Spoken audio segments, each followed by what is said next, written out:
အားလုံးပဲမင်္ဂလာပါဗျကျွန်တော်နာမည်ကိုတီယာမျိုးကျော်ပါကျွန်တော်ရဲ့ channel ကနေပြန်ပြီးကြိုဆိုလိုက်ပါတယ်ဆိုတော့ကျွန်တော်ဒီနေ့ sharing လုပ်ပေးသွားမှာကကျွန်တော်ဟိုတင်နဲ့တင်ထားတဲ့ဒီ Teal Orange ကိုကျွန်တော် mobile light တော့မှာကျွန်တော်ဘယ်လိုလုပ်ရမလဲဆိုတော့ကျွန်တော်ဒီနေ့ sharing လုပ်ပေးသွားမယ်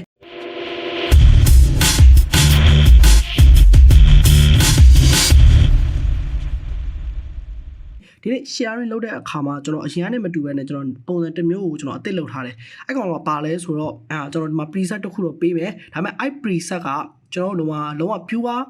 Teal Orange တော့မဟုတ်ဘူး foundation အနေနဲ့လုပ်ပေးထားတဲ့ဥစ္စာပဲဒီကောင်ကိုကျွန်တော်ဘာလုပ်ထားလဲဆိုတော့ကျွန်တော်ဒီ PC ထဲကနေမှကျွန်တော်ဒီ color calibration နဲ့ကနေမှကျွန်တော်ပုံမှန်လုပ်တဲ့ Teal Orange ကိုကျွန်တော်လုံးဝ foundation ထည့်ထားပေးတယ်ပြောချင်တာကဘာလဲဆိုတော့ဒီကောင်ကတခါတည်းကျွန်တော်တို့Teal Orange ဖြစ်သွားမှာမဟုတ်ဘူးသုံးလိုက်တာနဲ့ကျွန်တော်နေရာရိုက်တဲ့နေရာအခြေအနေပေါ်မူတည်ပြီးတော့ကျွန်တော်တို့ပေါ့ဒီ HSL ကိုကျွန်တော်ပြန်ပြီး like ကစားပေးရမယ် basic 2တွေကိုကျွန်တော်ပြန်ပြီးကစားပေးရမယ်အဲ့ဒါမှလည်းကျွန်တော်တို့အကုန်လုံးကဒါ like ပြီးတော့သိရမလားပြန်ပြီးပြင်ကျသွားမှာပြင်တက်သွားမှာဆိုတော့အားကြောင့်မလို့ဒီကောင်ကျွန်တော်တို့တစ်ချက်လောက်ကျွန်တော်ဒီမှာအဆန်းလေးလုပ်ပြမယ်တစ်ချက်လောက်လိုက်ကြည့်ပေးပါဆိုတော့ကျွန်တော်ဒီကောင်ရဲ့ link ကိုကျွန်တော်ဒီ YouTube ရဲ့ကျွန်တော် description မှာတင်ထားပေးမယ်ကျွန်တော် Facebook ကနေပြီးတော့လည်း YouTube ကိုသွားတဲ့ link ကိုကျွန်တော်တစ်ချက်ပို့ထားပေးမယ်တကယ်လို့ YouTube ကိုရောက်ပြီဆိုရင်ကျွန်တော်ရဲ့ video လေးကို like လေးတစ်ချက်လောက်နှိပ်ခဲ့ပေးပါ comment ပေးခဲ့ခြင်းလည်းရတယ်ဆိုတော့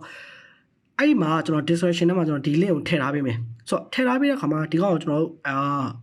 drop out နဲ့ဖြစ်တဲ့ကျွန်တော်အရင်ကပြခဲ့တဲ့အတိုင်းပဲကျွန်တော် download ဆွဲလိုက်ပါ download ဆွဲပြီးတော့ရင်ကျွန်တော်ဒီတော့ import လုပ်လိုက်ပါ import လုပ်ပြီးတော့ကျွန်တော်ဘာလုပ်မလဲဆိုတော့ကျွန်တော်ဒီမှာဒီကနေပြီးတော့ copy setting ဆိုပြီးကျွန်တော်ဒီမှာယူမယ်ယူပြီးတော့ကျွန်တော်2နဲ့ geometry ကိုကျွန်တော်အမှန်ချင်းဖြုတ်ပြီးတော့ okay ယူလိုက်မယ်ယူပြီးသွားပြီဆိုတော့ကျွန်တော်တို့ကျွန်တော်ပုံဒီမှာကျွန်တော်တစ်ချက်သွားဆမ်းမယ်ဟုတ်ပြီနော်ဆိုတော့ကျွန်တော်ဒီပုံမှာကျွန်တော်အရင်ဆုံးကျွန်တော်တစ်ချက်အဆမ်းလုပ်ပြမယ်ဆိုတော့ကျွန်တော်ဒီကောင်ကိုကျွန်တော်ဒီမှာ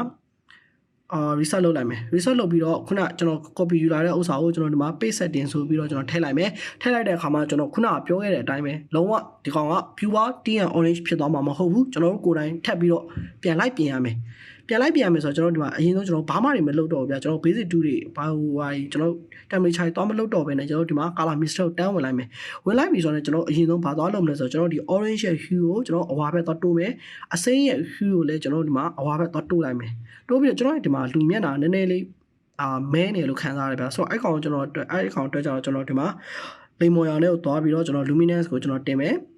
situation လေးကျွန်တော်နည်းနည်းလေးပြန်တိုးပေးလိုက်မယ်အဲ့မှာအသားရောင်လေးနည်းနည်းလေးတောက်လာမှာဆိုတော့ကျွန်တော်ပြီးတော့ဒီအနီးမှာကျွန်တော် situation short လိုက်မယ်ဒီမှာပြီးတော့ကျွန်တော်ဒီမှာ luminance လေးနည်းနည်းလေးလိုက် short မယ် short ပြီးတော့ရင်ကျွန်တော်ဒီမှာကဒီ cyan blue ကိုကြတော့ကျွန်တော်ဒီမှာဒီဘက်အစိမ်းဘက်ကိုကျွန်တော်နည်းနည်းလေးတိုးပေးလိုက်မယ်ကျွန်တော်တော့ TT ရဲ့အယောင်လေးဝင်သွားလို့ဆိုတော့ဒီလောက်ဆိုရင်ကျွန်တော်အချမ်းမြင်ရပြီတဲ့အခါမှာကျွန်တော်တို့ဒီမှာbasic 2ကိုကျွန်တော်နည်းနည်းလေးသွားလုပ်မယ်ဆိုတော့ကျွန်တော် saturation နည်းနည်းလေးတင်မယ် brightness အများကြီးမလျှော့တော့ဘူး -5 လောက် -9 -10 အဲ့ဝန်းကျင်လောက်ထားမယ်ထားပြီးတော့ကျွန်တော်ဒီမှာbasic 2ထဲမှာကျွန်တော်ဒီမှာ exposure ကျွန်တော်နည်းနည်းလေးတင်မယ် highlight short ချလိုက်မယ် white ကိုကျွန်တော်နည်းနည်းလေးတင်မယ်black ကိုကျွန်တော်နည်းနည်းလေး short မယ် okay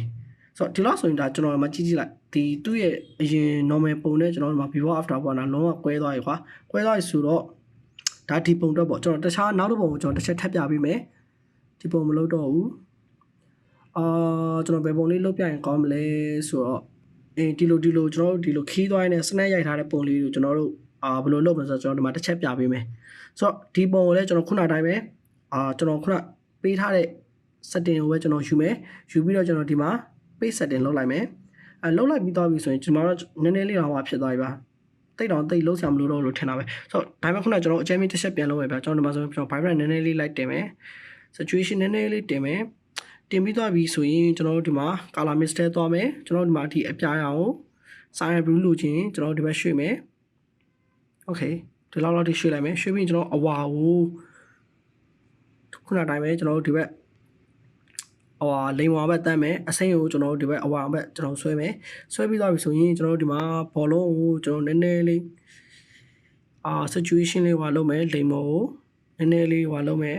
luminance light ဖွင့်မယ်ဒါဆိုရင်ဒါကျွန်တော်ပုံမယ်ဗျာဒီခီးသွားရင်ပေါ့ပါရိုက်ထားတဲ့ပုံတွေဆိုရင်လည်းကျွန်တော်ဒီမှာလွယ်လွယ်ကူကူကျွန်တော် Teal Orange ပြောင်းလို့ရမယ်ဆိုတော့အလွယ်ဆုံးနည်းထပ်ပြောပြမယ်ဗျာဆိုတော့ဒီလောက်ပြင်ပြီးသွားပြီဆိုရင်ကျွန်တော်ဘာလုပ်လို့ရမလဲ ဟုတ်ပြီနော်ကျွန်တော်ရဲ့အရင်ဥစ္စာကြီးကိုမသုံးတော့လဲကိစ္စမရှိဘူးကျွန်တော်ဒီမှာ create preset ဆိုပြီးမှကျွန်တော်ပေးချင်တဲ့နာမည်ပေးလို့ရတယ်ဥပမာထားပါ Teal Orange okay ANGE Teal Orange ဆိုရင်အမေပေးလိုက်ပြီးဆိုရင်ဒါလုံးဝဒါကျွန်တော်တို့ကိုယ်တိုင်လုပ်ထားတဲ့ဒါ preset ဖြစ်သွားပြီဆိုတော့ဒါဆိုရင်ကျွန်တော်တို့အကုန်လုံးလဲ